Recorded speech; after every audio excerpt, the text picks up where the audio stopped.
அருட்பெரும் ஜோதி தனிப்பெரும் கருணை என்று அகண்டாகாரமான இறைவனை பாடும் ஐயா, என் முதல் குரலான அகர முதல எழுத்தெல்லாம் ஆதி பகவன் முதற்றே உலகு, இதைப் பற்றி தங்கள் ஞானக் கண்ணோட்டம் என்ன? ஐயனே, தாங்கள் அகர முதல என்று தொடங்கும்போதே இந்த உலகத்தின் இயக்கத்தை ஒரு மாபெரும் உவமையோடு விளக்கிவிட்டீர்கள். எழுத்துக்களின் உவமை. உலக மொழிகள் எதற்கும் ஆ என்ற ஒலிதான் அடிப்படை. அந்த ஒலியின்றி பிற ஒலிகள் பிறப்பதில்லை.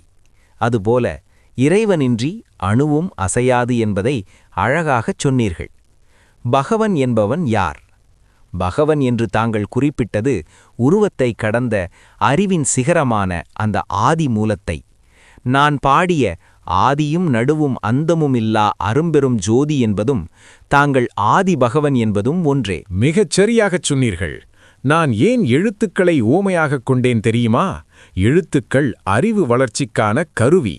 ஆனால் அந்த எழுத்துக்களை கற்றுவிட்டு அறிவின் வடிவமான ஆதி பகவனை தொழவில்லை என்றால் அந்த படிப்பினால் ஒரு பயனுமில்லை என்பதை அடுத்த குறளிலேயே சொல்லிவிட்டேன். தத்துவார்த்தமாக பார்த்தால் அகரம் என்பது ஒரு உயிரெழுத்து. மெய்யெழுத்துக்கள் க ங உயிரோடு சேர்ந்தால்தான் ஓசை பெறும். அதுபோல ஜடமான இந்த உலகுக்கு இறைவன் என்ற உயிர் சேர்ந்தால்தான் இயக்கம் வரும். அற்புதமையனே, உங்கள் தத்துவத்தை நான் எப்படி பார்க்கிறேன் என்றால், அகரம் இது அருள் என்பதன் தொடக்கம். ஆதி பகவன் இது உயிர்க்கு உயிராயிருக்கும் நிலை. நான் என் திருவருட்பாவில் உயிரெல்லாம் ஒன்றே என்று உணர்ந்திடல் வேண்டும் என்று பாடினேன். நீங்கள் உலகத்தின் முதல்வன் என்று சொன்ன அந்த பகவனை நான் எவ்வுயிரையும் தன்னுயிர் போல் பார்க்கும் ஆன்மநேய ஒருமைப்பாட்டில் காண்கிறேன்.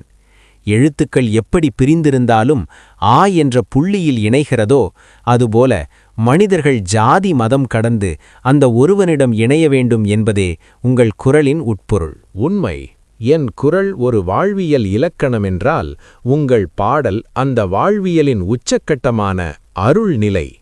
ஆதிபகவன் என்பவன் கோயில்களில் மட்டும் இல்லை, அவன் அறிவாக, ஒளியாக, ஒழுக்கமாக எங்கும் நிறைந்திருக்கிறான் என்பதை தங்கள் அருட்பெரும் ஜோதி தத்துவம் மிக எளிமையாக மக்களிடம் கொண்டு சேர்த்தது. ஐயனே, உங்கள் குரல் அடியெடுத்துக் கொடுக்க நான் அந்த அருட்பெரும் ஜோதியில் கலக்கிறேன். அருளே உலகம் ஆளும்.